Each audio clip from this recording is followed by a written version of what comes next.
کبھی دل میں یہ خیال ہوتا ہے کہ یار میں ایک گناہ ہے مثال کے طور پر، تو میں کوشش بھی کرتا ہوں، توبہ بھی کرتا ہوں، اور توبہ کے وقت میں دعا بھی مانگتا ہوں، یا اللہ آئندہ نہ ہو مجھ سے یہ حرکت۔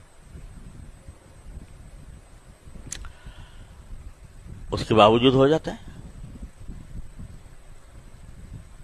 تو جب میں نے اپنے اللہ کے سامنے گزارش کر دی، اللہ تعالی سے میں نے مانگ لیا، پھر کیوں اللہ میاں مجھ سے، پھر کیوں اللہ میاں نے مجھے روکا نہیں اس سے؟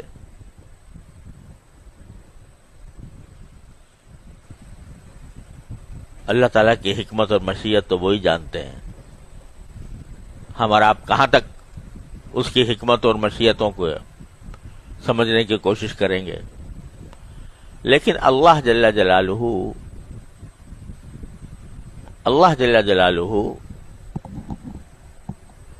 بندے کا گرنا پڑنا بھی ان کی مشیت میں ہوتا ہے بعض اوقات،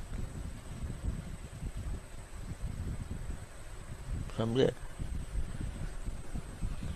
گرنا پڑنا کیوں ہوتا ہے؟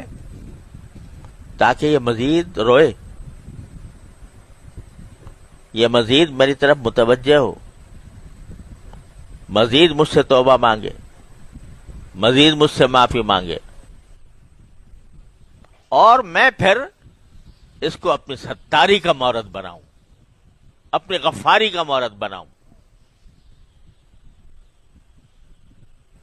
اس لیے بھی کرتے ہیں اللہ میں بعض اوقات۔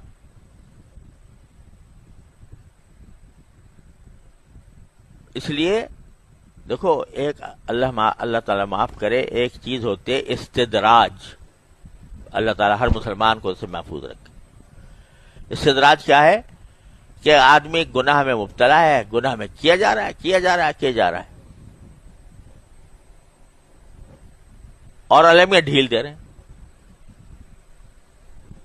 اچھا بھائی اور کر۔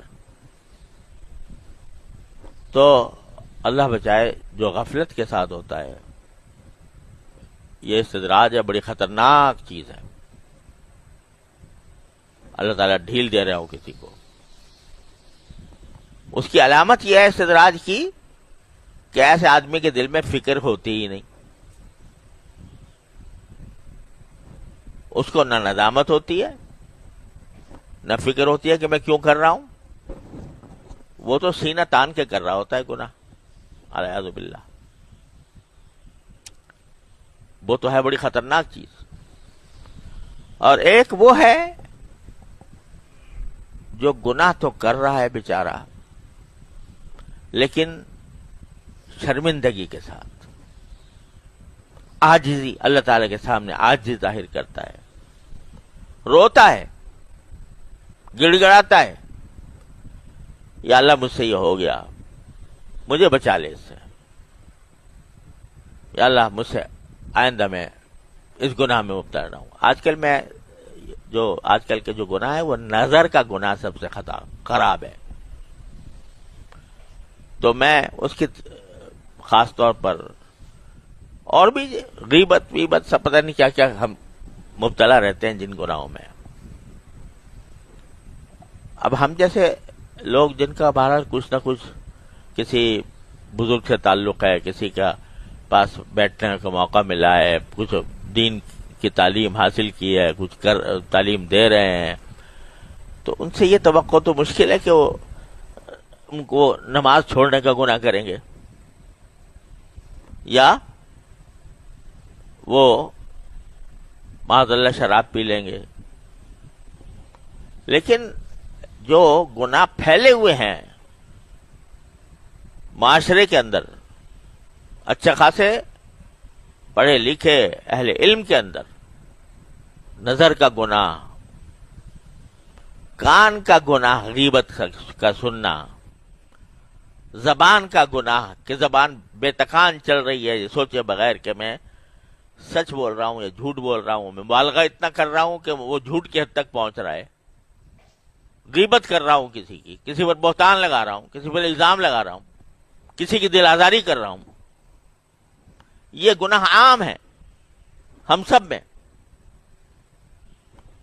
تو پہلے تو اس کا احساس ہونا چاہیے کہ ایک گناہ ہے،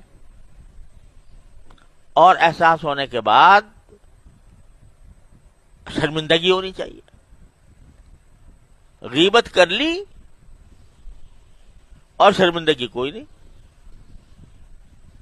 اللہ بچائے. جب کیے جا رہے ہیں اور کوئی شرمندگی بھی نہیں، اس سے توبہ کرنے کا دھیان بھی نہیں، تو بھئی یہ خطرناک معاملہ ہے. لیکن اگر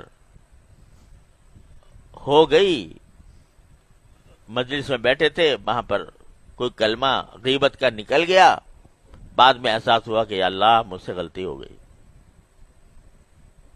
توبہ کر لی. اب توبہ کرنے کے بعد پھر عہد بھی کر لیا، لیکن کسی وقت پھر مبتلا ہو گیا. بلکہ فکر ہو اور پھر مبتلا ہو جائے تو پھر اس کو گھبرانا نہیں چاہیے، مایوس نہیں ہونا چاہیے. اللہ تبارک و تعالیٰ کے سے پھر توبہ کی طرف متوجہ ہو. بازا ہرنچ ہستی بازا، گر کافر و گبر و بت پرستی بازا، این درگہ ماں درگہ نومیدی نیست، صد بار اگر توبہ شکستی بازا. 100 بار بھی توبہ توڑی ہو، آ جاؤ میرے پاس. تو جب بندہ میں یہ نہیں کہہ رہا کہ بھئی یہ کوئی اچھی بات ہے کہ ایک مرتبہ توبہ کرے اور آدمی پھر اس کو توڑے، نہیں، کوشش تو پوری کرنی ہے. لیکن کسی وقت نفس سے مجبور ہو کر، شیطان کے دھوکے میں آ کر مبتلا ہو گیا تو پھر مایوس نہ ہو، پھر لوٹ جائے اسی کی طرف. جب یہ عمل کرتا رہے گا تو کیا ہوگا؟ من تابا، تو کیا ہوگا؟ وہ عمل عملا صالحا، پھر وہ عمل صالح کی طرف آ جائے گا. کیا مانا؟ کہ اس کے بیشتر اعمال صالحہ ہو جائیں گے. اور جب یہ ہوگا اور اللہ تبارک و تعالیٰ پھر اس کو طاقت دیں گے کہ بالکل وہ گناہ چھوٹ جائے، فَإِنَّهُ يَتُوبُ إِلَى اللَّهِ مَتَابًا، تو وہ لوٹ آتا ہے اللہ کی طرف، ٹھیک لوٹ آتا ہے.